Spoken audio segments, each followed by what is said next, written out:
के लोग हैं। एक, जिन्हें एआई में भय दिखता है, और दूसरे वो जिन्हें एआई में भाग्य दिखता है।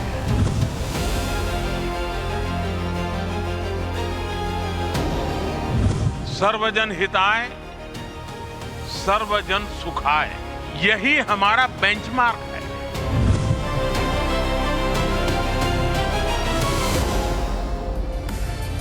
India, the world's largest democracy, is well positioned to lead in AI, not just to build it, but to shape it.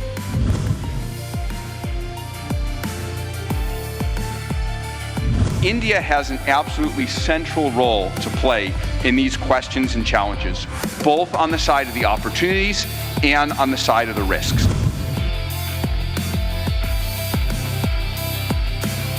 Now in that same city, Google is establishing a full-stack AI hub, part of our $15 billion infrastructure investment in India.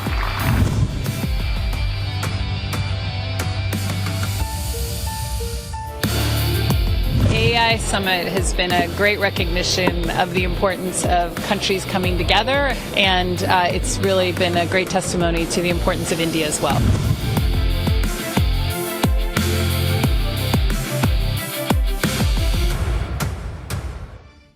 पाठशाला की पहली class. सबसे बड़े मंच से विदेशी नेताओं ने पीएम मोदी के कौन से काम गिना दिए कि राहुल एंड टीम के होश उड़ गए। ट्रंप प्लस एआई समिट को फ्लॉप बताने वालों को झटका। मोदी सीईओज और वर्ल्ड लीडर्स ने क्या गजब कर दिया। मेगा एआई समिट से भारत में कितना पैसा, कितनी नौकरी आने जा रही है, क्या क्या बदल जाएगा, आज क्या क्या हुआ है, सबसे पहले इसका चैप्टर। प्रधानमंत्री मोदी देश में कुछ भी बड़ा और भव्य करते हैं तो एक इकोसिस्टम है जो उसे छोटा या तुच्छ बताने में पूरा जान लगा देता है। क्या कुछ हो ये नहीं रहा, बेकार है बक। लेकिन ऐसे लोगों का बैड लक ही खराब है बॉस, क्योंकि इनका एजेंडा ज्यादा देर चल नहीं पाता, जैसे इस बार मेगा एआई समिट के साथ हुआ। भाई पिछले 3 दिन से नरेंद्र मोदी की ग्रैंड एआई समिट के पीछे ये लोग हाथ धोकर पड़ गया पूरा इकोसिस्टम। कभी बोले कि एकदम मिसमैनेज्ड है, कुछ है ये नहीं। कभी प्राइवेट यूनिवर्सिटी और उसके चाइनीज रोबो डॉग की बात को पूरे समिट पर भारी कर दिया। कभी कुछ कहे, कभी कुछ कहे। कांग्रेस और राहुल गांधी तो पूरे एआई समिट को खत्म ही बताने पे उतर गए। लेकिन आज नरेंद्र मोदी के एआई समिट से जो तस्वीरें आई हैं बॉस, उन तस्वीरों ने सबको करारा जवाब दे दिया। विदेशी नेताओं से लेकर बड़ी बड़ी कंपनियों के सीईओज ने इस समिट को लेकर जो कह दिया है बॉस, मोदी विरोधी इकोसिस्टम के कान से धुआं फेंक देगा सुनकर आज। इतना ही नहीं, बड़े बड़े देशों के राष्ट्राध्यक्षों ने पीएम मोदी के ऐसे से काम गिनवा दिए कि राहुल गांधी एंड टीम के होश उड़ जाएंगे। भाई कोई कहीं का राष्ट्रपति है, कोई कहीं का प्रधानमंत्री है, वो कह रहा है कि अरे मोदी तो गजब कर दिए बॉस। अब पता नहीं राहुल गांधी और उनकी टीम कह सकते हैं कि ये नेता भी बिक गए हैं क्या। लेकिन आज एआई समिट के मंच पर पीएम मोदी ने दुनिया के 20 से ज्यादा देशों के प्रमुख नेताओं को जुटा दिया। दुनिया की दिग्गज एआई कंपनियों के सीईओज को एक मंच पर ला दिया। आज एआई समिट में वो तस्वीरें आ गई जिसे देखकर अमेरिकी राष्ट्रपति डोनाल्ड ट्रंप तक को तेज आग लगेगी। लेकिन ऐसी ग्रैंड और बिग मैसेजिंग वाली तस्वीरों के बीच भी कांग्रेस जो कर रही है वो तो कर ही रही है। आप सुन के माथा पीट लीजिएगा। वो भी आज आपको दिखाऊंगा। एआई समिट में आज क्या क्या हुआ, दुनिया के वर्ल्ड लीडर्स और बड़े सीईओज ने क्या कहा है जो मोदी विरोधियों को एकदम अंदर तक चुभ जाएगा बॉस।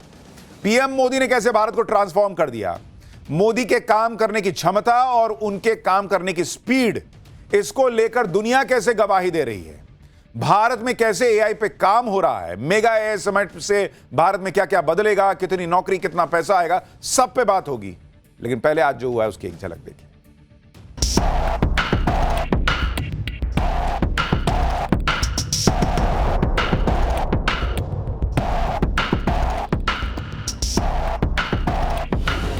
दो तरह के लोग हैं। एक, जिन्हें एआई में भय दिखता है, और दूसरे वो जिन्हें एआई में भाग्य दिखता है।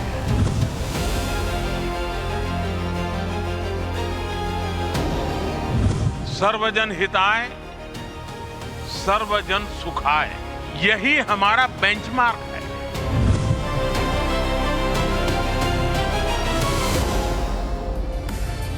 India, the world's largest democracy, is well positioned to lead in AI, not just to build it, but to shape it.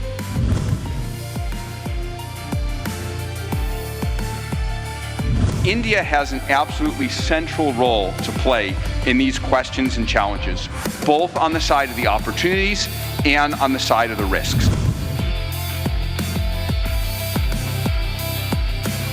Now in that same city, Google is establishing a full-stack AI hub, part of our $15 billion infrastructure investment in India.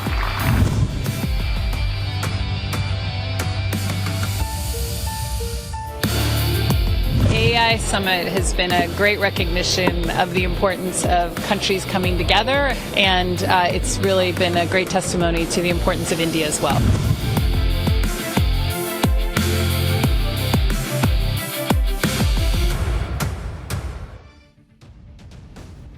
Narendra Modi की global AI summit को लेकर कांग्रेस ने 3 दिन से बवाल काटा हुआ था, लेकिन आज जब इस ग्लोबल एआई समिट में नरेंद्र मोदी दुनिया के टेक दिग्गजों को लेकर उतरे तो इस धमाकेदार एंट्री ने पूरी दुनिया के होश उड़ा दिए। आज की सबसे पावरफुल तस्वीर आपको दिखाता हूं। जो काम दुनिया में कोई ना कर सका वो नरेंद्र मोदी ने करके दिखा दिया। दुनिया भर के टेक दिग्गज जो शायद ही एक मंच पर एक साथ कभी दिखते हों, वो सब नरेंद्र मोदी की ग्लोबल एआई समिट के लिए एक साथ आ गए। आप तस्वीर देखिए बॉस। आज ये तस्वीर पीएम मोदी के साथ गूगल के सीईओ सुंदर पिचई, ओपन एआई के सीईओ सैम ऑल्टमैन, एंथ्रोपिक के सीईओ डारियो अमोदोई, मेटा के एआई चीफ ऑफिसर अलेक्जेंडर वैंग, भाई सब इस मंच पर मौजूद हैं।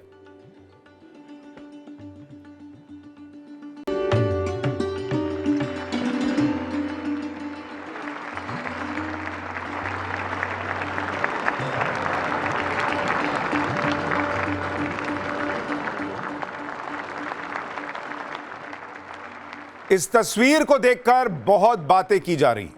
कांग्रेस और उसके इकोसिस्टम को तो आग लगनी तय थी।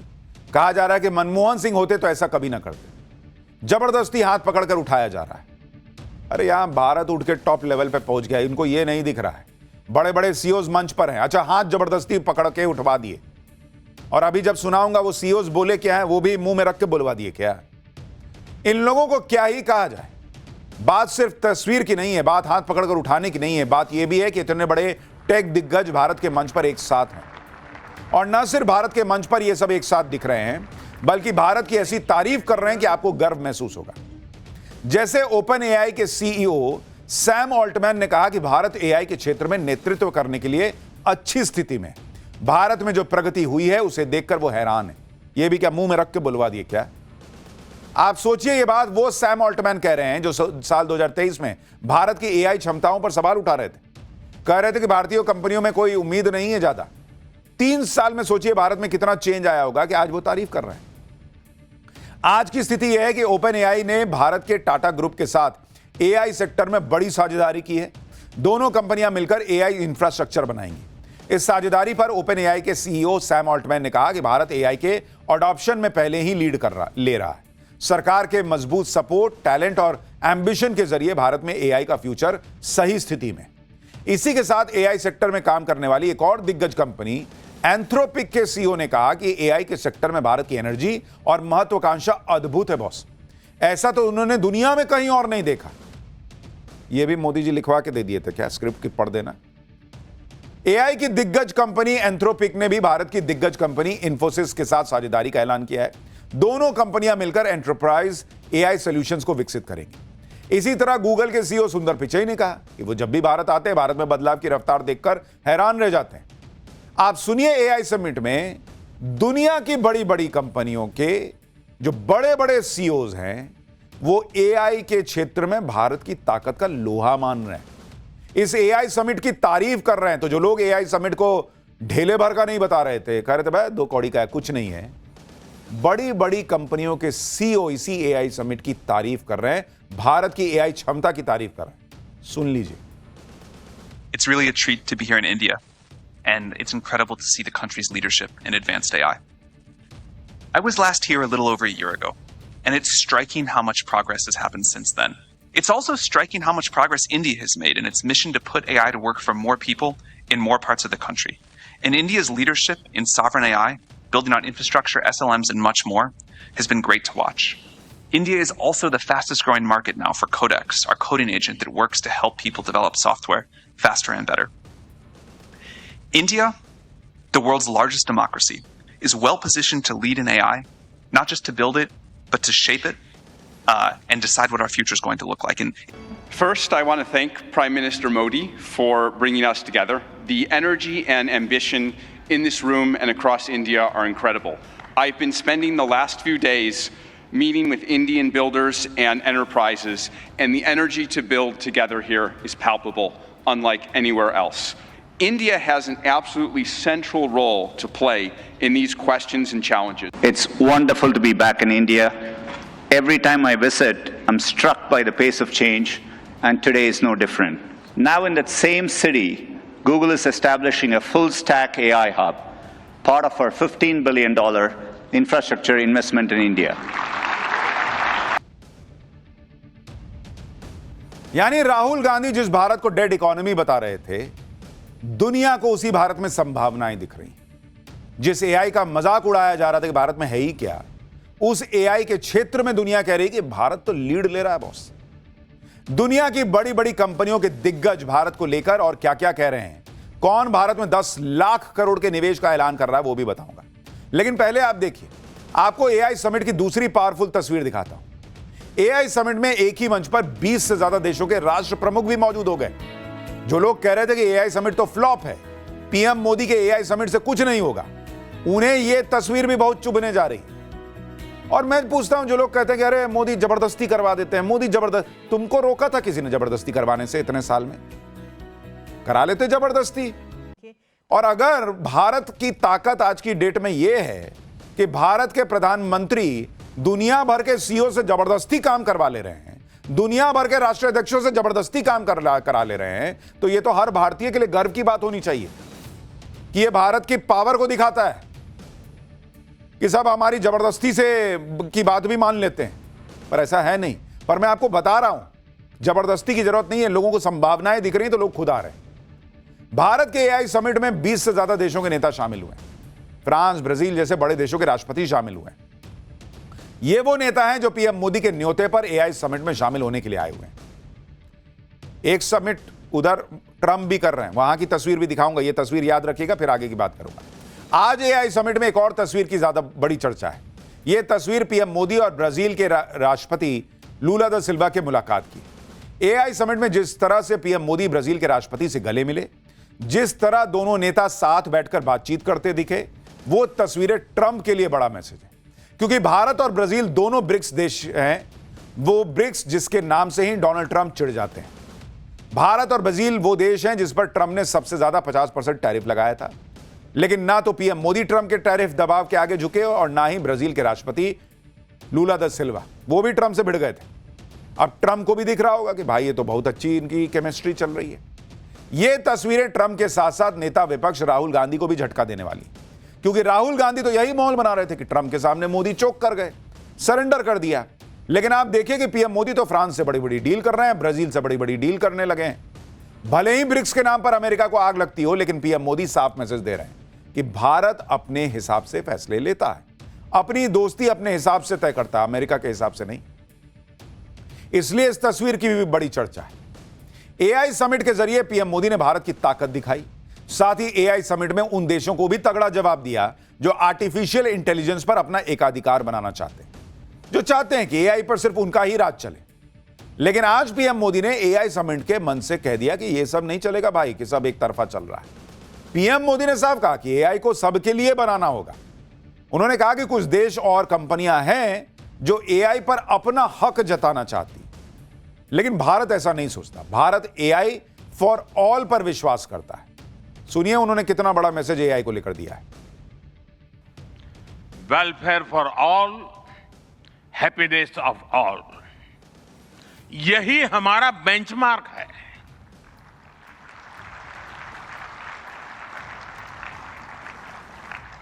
एआई के लिए इंसान सिर्फ डेटा पॉइंट न बन जाए, एआई को डेमोक्रेटाइज करना होगा, इसे इंक्लूजन और एम्पावरमेंट का माध्यम बनाना होगा, और विशेष रूप से ग्लोबल साउथ में कुछ देश और कंपनियां मानती है कि एआई एक स्ट्रैटेजिक एसेट है, इसलिए इसे कॉन्फिडेंशियल तरीके से डेवलप किया जाना चाहिए। लेकिन भारत की सोच अलग है। आइए हम ये संकल्प लें कि एआई को ग्लोबल कॉमन गुड के रूप में विकसित किया जाएगा। पीएम मोदी ने आज एआई को लेकर बड़ी बड़ी बातें कही। एआई को लेकर भारत का विजन क्या है, भारत क्या सोचता है, इसकी भी बात पीएम मोदी ने दुनिया के सामने एआई के लिए मानव विजन का मंत्र रखते हुए कही। इसमें मानव में एम का मतलब है मोरल और एथिकल गाइडलाइंस, यानी एआई नैतिक मूल्यों पर आधारित हो। ए का मतलब है अकाउंटेबल गवर्नेंस, यानी पारदर्शी नियम और कड़ी निगरानी। एन का मतलब है नेशनल सोवरेनिटी, यानी जिसका डेटा उसका अधिकार। ए का मतलब है एक्सेसिबल एंड एक्सक्लूसिव, इंक्लूसिव, यानी एआई मोनोपोली नहीं मल्टीप्लायर बने। और वी से वैलिड एंड लेजिटिमेट, यानी एआई कानून के दायरे में हो और वेरीफाइबल। इससे ये मानव बना और मानव जाति के लिए एआई हो, यह मैसेज चला गया। पीएम मोदी ने एआई को लेकर 3 सुझाव भी दिए। पहला सुझाव, एआई ट्रेनिंग के लिए क्लियर डेटा फ्रेमवर्क बनाना चाहिए। दूसरा सुझाव, एआई प्लेटफॉर्म अपने सेफ्टी रूल्स को क्लियर और पारदर्शी रखे। और तीसरा सुझाव कि एआई भले ही पावरफुल हो, लेकिन उसकी दिशा इंसान ही तय करे। पीएम मोदी ने दुनिया को मैसेज दिया कि एआई का रोड मैप बनाना होगा, एआई के लिए नियमों का फ्रेमवर्क तैयार करना होगा। एकाधिकार मत दिखाइए, सबके लिए काम कीजिए। एआई समिट में पीएम मोदी ने यह भी कहा कि भारत को एआई में भय नहीं भाग्य दिखता है। सुनिए एक बार। ऐसे लोग जिन्हें एआई में भय दिखता है, और दूसरे वो जिन्हें एआई में भाग्य दिखता है। और साथियों, मैं जिम्मेवारी के साथ कहता हूं, गर्व के साथ कहता हूं, हमें भय नहीं, भारत को एआई में भाग्य दिखता है, भारत को एआई में भविष्य दिखता है। मुझे आपको ये बताते हुए खुशी है कि इस समिट में 3 भारतीय कंपनियों ने अपने एआई मॉडल्स और एप्स लॉन्च किए हैं। मैं आप सभी को आमंत्रित करता हूं, design and develop in India, deliver to the world, deliver to humanity. Narendra Modi और उनके नए भारत की सबसे बड़ी ताकत और पहचान यही है, भारत लगातार ह्यूमैनिटी की बात कर रहा है, दुनिया को एक परिवार की तरह मानकर आगे चलने की बात करता है। चाहे वो कोरोना का संकट काल हो, युद्ध का काल हो, या फिर एआई की बात हो। पीएम मोदी ने आज जब वर्ल्ड लीडर्स के सामने एआई समिट को संबोधित किया, तो उस वक्त सबकी नजरें स्टेज पर पीछे चल रहे स्क्रीन पर भी थी कि भाई ये क्या पीछे एनिमेशन चल रहा है। इधर पीएम मोदी भाषण दे रहे थे, उधर एआई की मदद से उनका भाषण साइन लैंग्वेज में लाइव ट्रांसलेट हो रहा था। और इसके साथ ही पीएम मोदी की स्पीच 11 भाषाओं में लाइव डब होती चली जा रही थी। और यह सब भारत के एआई से हो रहा था। आप सोचिए, अद्भुत चीजें हो रही हैं। एक तरफ तो नरेंद्र मोदी की एआई समिट की बात दुनिया भर में हो रही है, यह सब अद्भुत चीजें हो रही हैं। दूसरी तरफ कांग्रेस एआई समिट को लेकर बवाल मचाने में लगी पड़ी है। एआई समिट की कंट्रोवर्सी की बात करके कांग्रेस इस तरह का माहौल बना रही है जैसे एआई समिट का कोई मतलब ही नहीं। कह रही है कि नरेंद्र मोदी तो खुद एआई से कांपते हैं, क्योंकि कांग्रेस के कुछ एआई वीडियो डिलीट करवाने के लिए कह दिया गया। सुनिए कांग्रेस क्या कह रही है।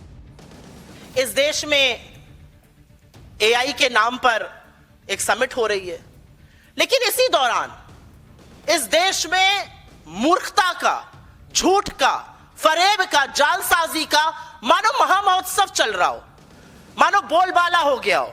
नरेंद्र मोदी जी एआई पर बड़ी बड़ी बातें करते हैं। यह अलग बात है, वो एआई को आर्टिफिशियल इंटेलिजेंस के अलावा सब कुछ बताते हैं। वो एआई पर बड़ी बड़ी बातें करते हैं, वो आर्टिफिशियल इंटेलिजेंस से थर थर कांपते हैं। अरे भाई, सबमिट कराने से क्या होता है? किसी चीज का कोई सबमिट कराता, एआई सबमिट करा दिया, तो आप समझ रहे हो कि आपने डिजिटल वर्ल्ड में अपनी एक जगह बना ली है, ये साबित करना चाहते हो? वो तो आदरणीय देश के प्रधानमंत्री जी को आदत ही है ऐसी कि भाई इतना बड़ा सबमिट हो रहा है, उसमें देखिए हमने ये कर दिया। उससे फायदा क्या हुआ? कितने लोग आए, कितने लोग इस हिंदुस्तान के लोगों ने इन्वॉल्वमेंट उसमें दिखाई, कितनी ऐसी कंपनियां थी, सब लोग बाहर से बुला लिए मेरे को लगता। कांग्रेस वालों को सिर्फ कमियां दिख रही हैं और इसीलिए जब वो देश का इवेंट ना देखकर इसे नरेंद्र मोदी का इवेंट देखते हैं और इस तरह के बयान देते हैं तो पब्लिक चिढ़ जाती है उनसे, क्योंकि पब्लिक तो खाली मोदी नहीं देख रही, वो तो देश देख रही है कि भाई देश का रौला दिख रहा है, देश में इतना बड़ा इवेंट दिख रहा है। कांग्रेस यही बात समझती नहीं। इतना बड़ा समिट हो रहा है, बड़े बड़े टेक दिग्गज आ रहे हैं, दुनिया भर के बड़े बड़े नेता हैं, सब भारत की तारीफ कर रहे हैं, लेकिन कांग्रेस को यह सब नहीं दिख रहा, उसको सिर्फ कंट्रोवर्सी दिख रही। कांग्रेस को विदेशी नेताओं के बयान सुनने चाहिए जो कह रहे हैं कि 10 साल पहले जहां कुछ नहीं हुआ करता था वहां कैसे बदलाव हुआ। 10 साल पहले तक कांग्रेस के यही नेता कहते थे कि नरेंद्र मोदी कोई नई पहल कर रहे हैं तो इससे क्या ही बदल जाएगा। आप कांग्रेस के नेता पी चिदम्बरम की एक पुरानी बात और फ्रांस के राष्ट्रपति मैक्रों ने आज जो कहा है कि 10 साल में भारत में किस तरह का बदलाव आया, आप दोनों को सुनिए। वो फ्रांस के राष्ट्रपति हैं मैक्रों, नरेंद्र मोदी ने तो स्पीच लिख के नहीं दी होगी, लेकिन वो मैक्रों खड़े होकर गिना रहे हैं कि यार भारत में तो गजब बदलाव आया। और सुनिए चिदम्बरम क्या कहते थे। Go to your village fair, buy potatoes and tomatoes and pay 7 rupees 50 paisa by a credit card. What will the poor lady do? Does she have a POS machine there? Is it connected to a electricity source? Is there Wi-Fi there? 10 years ago, a street vendor in Mumbai could not open a bank account. No address, no papers, no access. And today, the same vendor accepts payments on his phone. देखिए, दुनिया के बड़े बड़े राष्ट्रीय अध्यक्षों को दिख रहा है कि भारत में गजब चीज हो गई बॉस। कांग्रेस देखना नहीं चाहती या दिखाना नहीं चाहती। बड़े बड़े देशों को समझ में आता है बॉस कि यूपीआई क्या अद्भुत चीज है भारत में। कितने लोग आज की डेट में वॉलेट में पैसा लेके निकलते हैं, घटाखट यूपीआई से पेमेंट हो रहा है। काम आसान हो गया, ट्रांसपेरेंसी आ गई, पैसे के हर लेन देन का हिसाब हो गया, सो अलग। बदलाव साफ दिख रहा है, बस कांग्रेस शायद नहीं देखना चाह रही। आप यह भी देखें कि जिस वक्त कांग्रेस नरेंद्र मोदी को घेर रही है, उस वक्त नरेंद्र मोदी कैसे जबरदस्त तरीके से काम कर रहे हैं। एक ही दिन में आप देखिए कि आज पीएम मोदी ने क्या क्या किया है। पीएम मोदी ने एआई इंपैक्ट समिट का सुबह सुबह उद्घाटन किया। इसके बाद उन्होंने लीडर्स प्लेनरी में हिस्सा लिया। पीएम मोदी ने यूएई, नीदरलैंड, स्विट्जरलैंड और ग्रीस के नेताओं के साथ बायलैटरल मीटिंग भी कर ली दिन में। इसके बाद उन्होंने 50 से ज्यादा ग्लोबल सीईओज के साथ सीईओज फोरम में हिस्सा लिया। मतलब सुबह से लेकर रात तक पूरा पैक्ड कार्यक्रम। यह है नरेंद्र मोदी की मेहनत और उनका काम। और बात सिर्फ काम की नहीं है, काम की स्पीड की भी है। किस स्पीड से फैसले होते हैं और किस स्पीड से उनका इंप्लीमेंटेशन होता है, यह इंफोसिस के को-फाउंडर नंदन निलेकनी से सुनिए। नंदन निलेकनी खुद बता रहे हैं कि पीएम मोदी के काम की स्पीड क्या है। सुनिए एक बार उनसे। When I met Prime Minister Modi ji on 8th January and talked about applying AI to farmers, he said, why can't we apply it to cows and cattle? Because if the cow is sick, it can't tell you that it is sick. How can you solve this problem? And he gave us this vision of applying AI to agriculture and dairy. The same day, the PMO had a meeting along with Mr. Krishnan and Abhishek of METI, with Amul and with some of my colleagues. And within 3 weeks, the application went live. The meeting was on Jan 8th. It went live on February 11th. This is the world's largest cooperative with 3.6 million farmers, 2 billion milk transactions per year, and 40 million cattle. And today, all these farmers, a large number of them being women, use the Sarlabin application, actually get real responses about their cattle, the problems, the pregnancy, the milk production, and so on. Look at the speed of diffusion. An idea that the PM had on Jan 8th has become reality on Feb 11th. This to me is an example of the speed of execution of AI diffusion in India. आप सोच रहे हैं boss, 8 जनवरी को PM Modi को एक idea दिया गया, तुरंत मीटिंग हुई, सारा सोच विचार हुआ और 11 फरवरी को लॉन्च हो गया। इस तरीके से काम करने वाले नेता को कोई कैसे घेर पाएगा भाई? राहुल गांधी कहते रहे, लेकिन पब्लिक को तो दिखता है ना। भले ही कांग्रेस एआई समिट को फ्लॉप फ्लॉप फ्लॉप फ्लॉप चिल्लाते रहे, पब्लिक को दिख रहा है ना कि वहां क्या हो रहा है। नरेंद्र मोदी की लीडरशिप में भारत पर कैसे दुनिया भरोसा जता रही। और आप देखिए कि बड़े बड़े बिजनेसमैन भारत में मेगा इन्वेस्टमेंट का ऐलान कर रहे हैं। जैसे भारत के दिग्गज उद्योगपति मुकेश अंबानी ने अगले 7 साल में एआई के सेक्टर में 10 लाख करोड़ के निवेश का ऐलान किया है। उधर अडानी ग्रुप ने $100 बिलियन यानी करीब 9 लाख करोड़ रुपए के निवेश का ऐलान किया है। कंपनी ने कहा कि वो 2035 तक रिन्यूएबल एनर्जी से चलने वाले एआई रेडी डेटा सेंटर्स तैयार करेगी। अब एक चीज याद रखिएगा, ये बड़े बड़े लोग इतना इन्वेस्टमेंट कर रहे हैं, जब इन्वेस्टमेंट कीजिएगा तभी ना उससे रिटर्न मिलेगा, तो पैसा आएगा और बाद में कोई कहेगा कि देखो इतने साल में अडानी अंबानी की दौलत इतनी बढ़ गई। अरे भैया, दौलत बढ़ाने के लिए पैसा लगाना भी पड़ता है। ये नहीं बताएंगे कि देश में 10 लाख करोड़ 9 लाख करोड़ लगाने की बात कर रहे हैं। नेटवर्थ कितना हो गया बस ये गिनाएंगे। और आप देखिए कि एक तरफ भारत में पीएम मोदी एआई समिट करवा रहे हैं, उधर डोनाल्ड ट्रंप भी वॉशिंगटन में एक मीटिंग कर रहे हैं, गाजा पीस बोर्ड को लेकर वो बैठक कर रहे हैं। लेकिन उस बैठक में क्या हो रहा है जरा देख लीजिए आप। Bad things happen. So, Prime Minister, I want to thank you because that was a very big deal. People have no idea. A lot of them say, "Oh, well, they weren't fighting. They were fighting. 11 jets were shot down." Does everybody like the music? Yeah, it's a perfect song. That's good music. Does not steal your song. Should actually go to the YMCA. YMCA, yes.